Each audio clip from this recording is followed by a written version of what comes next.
मेनका आली, सगळी तपश्चर्या संपली. मध्यम व्यसनासक्त झाला कोण? सगळा भगवंतांचा पूर्ण शुद्ध बघतो, पूर्ण शुद्ध भक्त, पण एक दिवशी अभ्यक्ष भक्षण भोजन केलं आणि सगळी तपश्चर्या भंग झाली. त्याचं नाव पुराणांतरी कथा आहे देवदत्त ब्राह्मणाची. कोणाची? आणि चौथी आळस देऊन टाकला. या 4 भावंडांमध्ये श्रेष्ठ होता रावण, विभीषण, शूर्पणखा आणि कुंभकर्ण. तर सगळ्यात चांगला होता कुंभकर्ण. शिवाचा तोही भक्त आहे, पण रावणापेक्षा श्रेष्ठ ज्ञान त्याने पहिल्यांदा सांगितलं, रावणा तुझी भक्ती संपली, तू सीतेला पळवून आणलं. म्हणजे त्याला ज्ञान होतं, तो काही अज्ञानी नव्हता. मग ज्ञानी आहे, भक्त आहे, तरी तो शिवभक्ती करू शकला नाही, कारण त्याला काय दिलं. म्हणून हे 4 गोष्टी भक्तीचे काय आहेत? विरोध करणार आहेत. आणि लक्षात ठेवा, या 4 गोष्टींपासून कोणालाही सुख मिळालेलं नाही. मिळालंय का? कांचनाचं सुख, स्त्रीचं सुख, व्यसनाचं सुख आणि आळसाचं सुख क्षणिक आहे. किती आहे? क्षणिक म्हणजे काय? त्या क्षणात तो क्षण संपला, आनंद संपला. म्हणून क्षणिक सुखासाठी चिन्मय सुखाकडे दुर्लक्ष करू नये.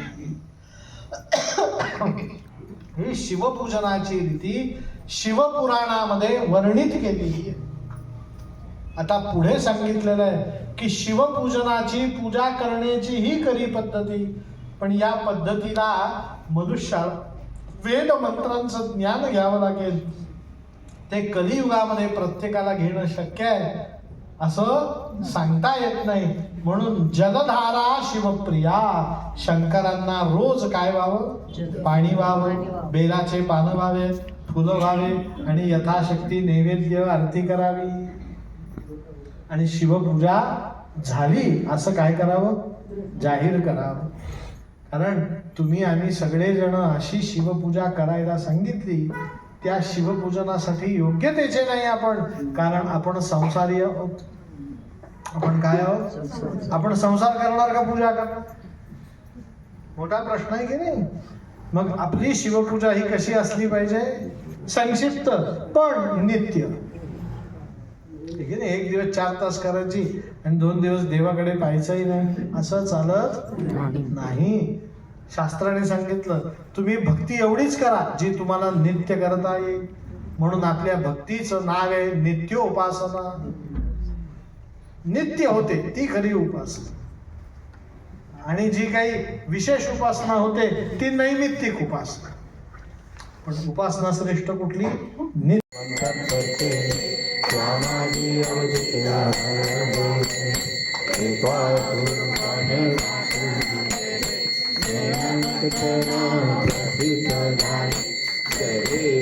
देव जय शिव शंकर स्वामी शंकर. आरती ओ आलो तुझ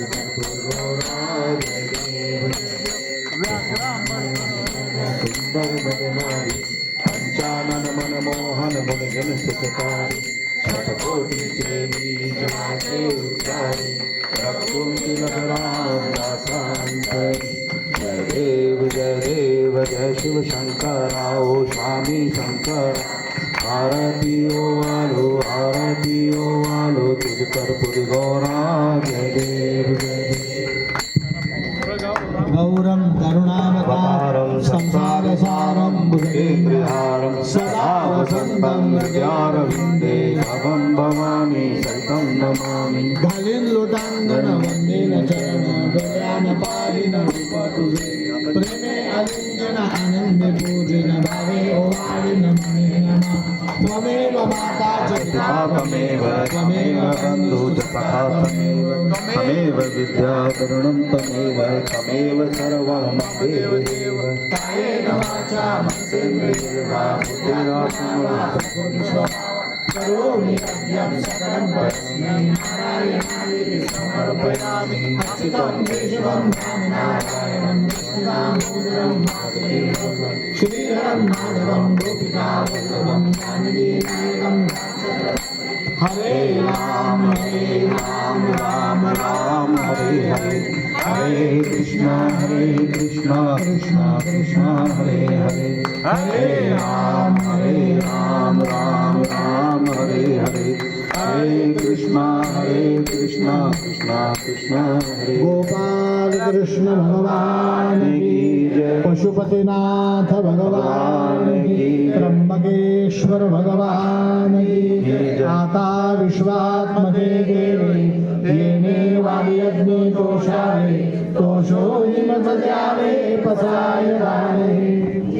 फळांचे व्यंकटी सांडो तया सद्धर्मते वाढो भूतात परसपडे मैत्रिवांचे दुरितांचे तिमिर जाओ विश्वस्व सर्मसूर्य पाहो जो जे वांछिल ते लावो प्राणी जात वर्ष मंगळी ईश्वरिष्टांची मांडी आळी अनवर्त भूमंडळी भेटून दया मुक्ता चला कल्पतरूचे आरव चेतना चिंतामणीचे गाव बोधडे आनव पियुषाचे चंद्रमय देवांचन मार्तंड देवाभिन ते सदाई संचन सोये तू किंबहुना सर्व सुखी पूर्ण होई निलोकी भजी जवारी पुरुषी अखंडित आणि ग्रंथ होय विजय विशेष लोक येते दुष्टा दुष्ट विजय हो आगेची एक म्हणे श्री विश्वेश्वरा हो आओ दान पसाओ येणे वरे ज्ञान देवो सुखिया झाला येणे वरे ज्ञान देवो सुखिया झाला येणे वरे ज्ञान देवो सुखिया झाला पुंडलिकावरते हार विठ्ठल श्री ज्ञानदेव तुकाराम पंढरीनाथ भगवान की जय माऊली ज्ञानेश्वर महाराज की जय जगद्गुरु तुकाराम महाराज की जय सब संतन की जय। एक जरूरी सूचना है, जरा 2 मिनट सुन लीजिए। अभी आज हम लोग जाएंगे सब लोग प्रसाद के बाद में काठमांडू लोकल साइट सीइंग।